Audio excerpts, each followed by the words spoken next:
Bonjour, c'est Lucas de l'agence ERA Immobilier. Bon, j'ai arrêté le stage, maintenant je suis juste étudiant en deuxième année de technique de commercialisation.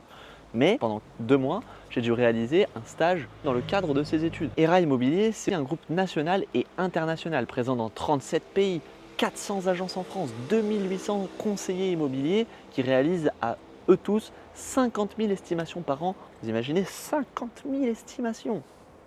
Pardon. Je vous ai parlé de ERA, le réseau national et international, mais je ne vous ai pas parlé de ERA, l'agence Ideal Property à Saint-Maximin. C'est une agence qui fait partie d'un groupe de 3 agences, le groupe La Vallée de l'Arc, basé à Saint-Maximin, Roquevert et Rousset, ce qui permet des échanges entre équipes des différentes agences, que ce soit pour les estimations, pour les prospections. J'ai donc pu me rendre dans ces 3 agences pour y réaliser différentes tâches. D'ailleurs, ces tâches, parlons-en. J'ai donc réalisé des tâches variées. Ça a suivi le cycle de vente classique d'un agent immobilier, c'est-à-dire la prospection, ensuite la réalisation d'une estimation. On fait souvent une prise de mandat dans le cadre de vente. Nous réalisons compromis de vente après plusieurs mois à faire visiter la maison. En moyenne, 6 à 8 visites sont nécessaires pour vendre un bien.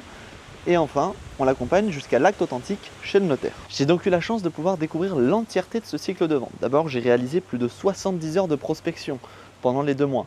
Ensuite, j'ai pu accompagner les agents commerciaux sur 7 estimations, soit 14 rendez-vous. Le rendez-vous 1, c'est celui où on va découvrir les caractéristiques de la maison. Le rendez-vous numéro 2, c'est là où on va lui rendre l'estimation. Entre ces 2 rendez-vous, on réalise 4 méthodes d'estimation pour avoir l'estimation la plus précise possible. D'abord, l'analyse de pertinence, c'est-à-dire les plus et les moins d'un bien.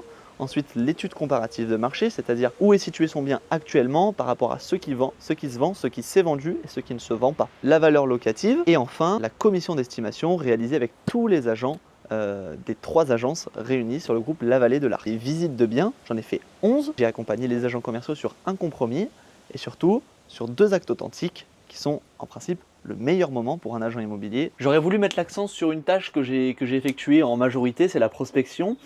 Alors la prospection, il y a plusieurs possibilités pour faire de la prospection. C'est d'abord la relance d'estimation. Donc on va prendre tout l'historique en fait, des estimations qui ont été réalisées par le réseau ERA Immobilier et on va tout simplement rappeler les estimations qui n'ont pas donné de projet pour savoir où est-ce qu'on en est. Y a-t-il toujours un projet? Est-ce qu'il a abouti, oui ou non? Ensuite, il y a la pige. Donc c'est-à-dire qu'on va regarder tous les biens qui sont en vente via différentes plateformes, Se Loger, Le Bon Coin, les autres agences tout simplement. Et on va aller chasser ces maisons afin de récupérer le mandat chez une autre agence ou prendre le mandat si c'est possible. Et ensuite, il y a la 3e méthode de prospection, celle que j'ai fait en majorité. Il s'agit du porte-à-porte. Alors le porte-à-porte, c'est plutôt compliqué au début. Ensuite, ça devient un peu plus simple, disons qu'on prend en aisance. Mais surtout, le piège dans lequel il ne faut pas tomber, c'est de garder toujours le même script parce que ça se sent. On sent qu'il y a moins d'intention quand on toque aux portes si on a toujours le même script. Ce qui est important, c'est de se renouveler. En l'occurrence, éviter les questions fermées, c'est hyper important puisque tout ce qui amène un non va finalement clôturer la discussion. Je vous donne un exemple. Bonjour, je suis Lucas de l'agence ERA Immobilier. Est-ce que je peux vous proposer un service d'estimation? Tout de suite, on va me dire non. Et donc là, fin de discussion, je n'ai plus aucune chance de poursuivre. L'objectif, c'est de lui proposer qu'on se revoie à un moment où elle est disponible et là, on lui parlera de nos services. L'objectif vraiment de la prospection, c'est d'obtenir un rendez-vous. Donc pour ça, quoi de mieux que de vous montrer un exemple dans lequel j'ai obtenu un rendez-vous. Bonjour monsieur. On est Lucas et Lionel de l'agence ERA Immobilier. On fait un petit tour du secteur, savoir s'il y a des projets de vente ou des besoins d'estimation. Pour le moment, non. Pour le moment, non. Vous y avez déjà réfléchi, c'est ça? Oui, c'est ça. Ok, vous avez déjà fait estimer? Par erreur, Par ERA? C'était il y a combien de temps? l'année dernière, je crois. Ok. Ça vous intéresserait de le refaire pour possiblement revoir le projet ou pas du tout? Ok. Si vous pouvez vous approcher, comme ça je prends vos coordonnées. Alors je vous ai présenté l'agence ERA, nationale, internationale, locale. Maintenant ce que je veux faire c'est l'analyser. Pour ce faire j'utilise un outil, c'est le SWOT, pour analyser les forces, les faiblesses, les opportunités et les menaces de l'agence. Donc d'abord, ces forces, je l'ai dit tout à l'heure, c'est un réseau interconnecté, beaucoup d'agences, des formations internes. Voilà, c'est quelque chose qui est très complet, très présent pour les équipes. Peu importe où on va aller en France pour se rendre dans une agence ERA, on va retrouver les mêmes méthodes de travail, peut-être pas les mêmes personnes, peut-être pas les mêmes personnalités, mais en tout cas, on aura les mêmes manières de travailler. Ça, c'est important. Ensuite, la force, c'est aussi les retours clients.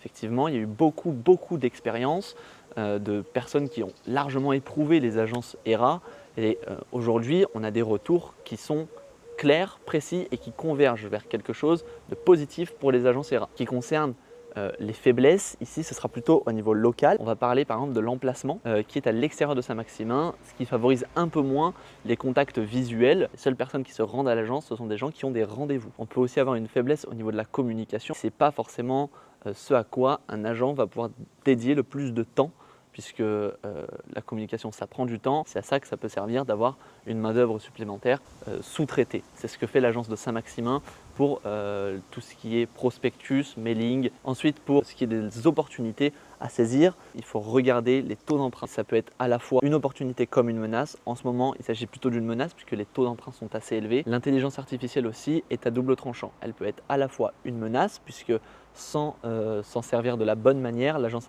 artificielle peut venir dévaluer le travail de l'agent immobilier, tandis que dans le cadre d'une bonne utilisation en tant qu'outil et non en tant que remplacement, alors effectivement l'IA peut s'avérer être bénéfique, faire gagner du temps sur certaines tâches qui peuvent être fastidieuses. Il y a bel et bien autre chose dont je n'ai pas parlé, ce sont les mandats.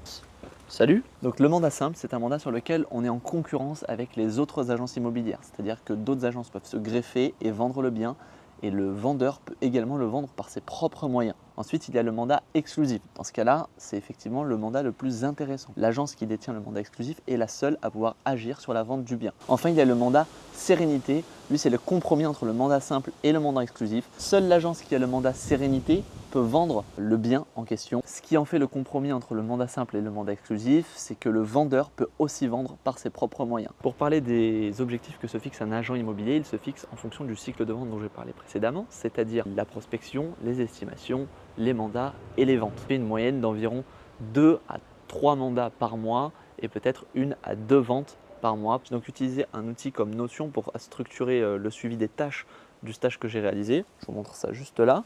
J'ai réalisé également un OAV, la pyramide acquéreur-vendeur, qui peut nous servir lors d'une prise de mandat, qui est juste ici. J'ai également créé 2 mailings de proximité que j'affiche là. La bise,